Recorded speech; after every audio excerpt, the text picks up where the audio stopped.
Oke, sebagai di channel YouTube Joko Jako sama gue Reza, kali ini gue akan bahas tentang masih melanjutkan akuntansi pajak tangguhan, tapi ini soal yang lebih komprehensif lagi. Kita lihat di sini. PT ABC memiliki laba sebelum pajak komersial tahun 2019 900 juta, omsetnya 60 miliar. Koreksi fiskalnya ada ini. Nah, kita disuruh nyari tentukan penghasilan kena pajak. Nah, tentu kalau kita untuk menghitung penghasilan kena pajak, kita mulai aja dari laba komersial ya. Itu adalah 900 juta gitu kan. Kemudian ini ada pendapatan bunga deposito. Ini beda tetap ya, kita beda tetap. Ini juga beda tetap.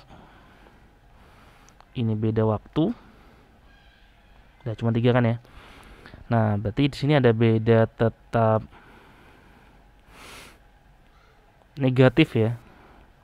Karena ini kan pendapatan bunga deposito itu kan final ya. Berarti dia koreksi negatif beda tetap 60 juta. Kemudian ada beda tetap positif, beban entertainment tanpa daftar nominatif berarti 40 juta. Kemudian penyusutan fiskal lebih kecil 15 juta daripada penyusutan komersial, ini berarti beda waktu. Positif atau negatif, ini beda waktu. Oh ya, jangan lupa guys. Nah, kita harus karena ini kita ngitung pajak tangguhan, berarti kita harus cari dulu laba komersial setelah beda tetap, maksudnya setelah beda tetap dikeluarin. Berarti 900 kurangi 60, 840 tambah 40, 880 juta. Kemudian dikurangi dengan tadi ada beda waktu. Nah, penyusutan fiskal lebih kecil 15 juta daripada penyusutan komersial. Itu kan berarti laba fiskal akan lebih besar. Ya, berarti ini beda waktu positif. Ya, karena penyusutannya lebih kecil kan. Penyusutan fiskal lebih kecil, berarti beda waktu positif itu 15 juta. Berarti di sini laba fiskal atau penghasilan kena pajak ya, itu adalah 895 juta. Nah, gitu ya guys. Ini untuk soal yang pertama. Tentukan PPh kurang bayar atau lebih bayar. Nah, ini berarti kan dikali dengan tarif ya. PPh terutangnya adalah kali 25% aja, karena ini dia tahun 2019 dan omsetnya 60 miliar, berarti 25%.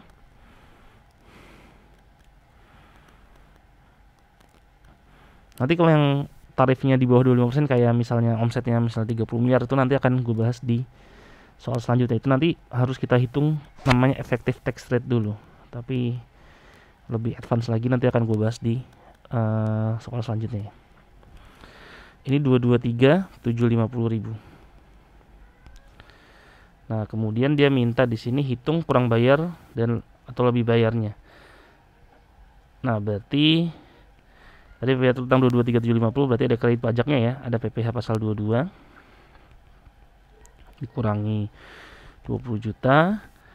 PPh pasal 23-nya ini PPh terutang ya. PPh terutang 223.750. Ada PPh pasal 23-nya 15 juta.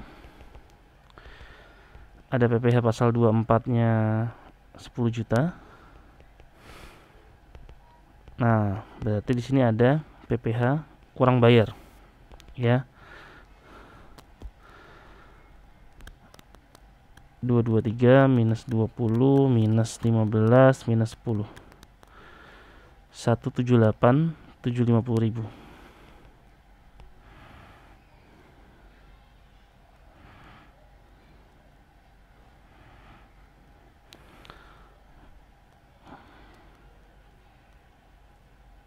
Nah, yang pasal 4E2 enggak ya guys? Pasal 4E2 enggak, karena ini final ya guys.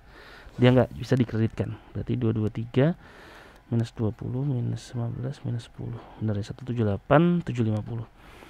Oke, kemudian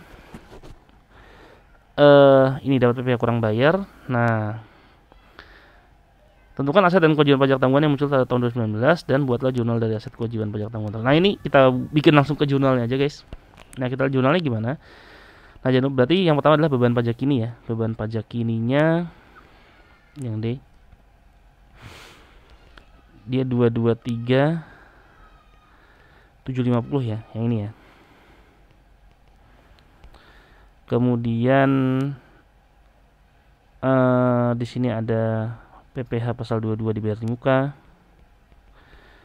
20 juta. Kemudian ada PPh pasal 23 dibayar di muka 15 juta. Ada PPh pasal 24 dibayar di muka 10 juta gitu ya. Nah, berarti sisanya adalah utang pajak ini. Utang pajak ininya adalah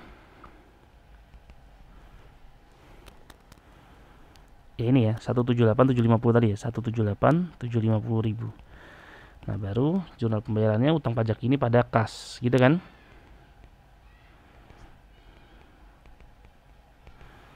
Pada kas. Nah, kemudian nah ini kan dapat laba komersial setelah beda tetap. Ini dikali dengan tarif. Itu dapatnya adalah laba fiskal ini adalah PPh menurut akuntansi atau pajak menurut akuntansi. Berarti nah di sini kan 22.3750. Sedangkan dia mintanya 220 juta. Berarti ada 3750 ya, 3750. Nah, berarti kita naikkan kan? Kita naikkan dari sebelumnya 220. Kita turunkan dari 223.750 menjadi 220. Berarti kalau kita turunkan berarti ada pendapatan pajak tangguhan, gitu ya. Senilai 3.750.000 di kredit.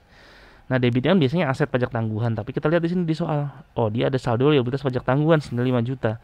Nah, berarti masih bisa kita pakai dulu liabilitas pajak tangguhan senilai 3.750.000.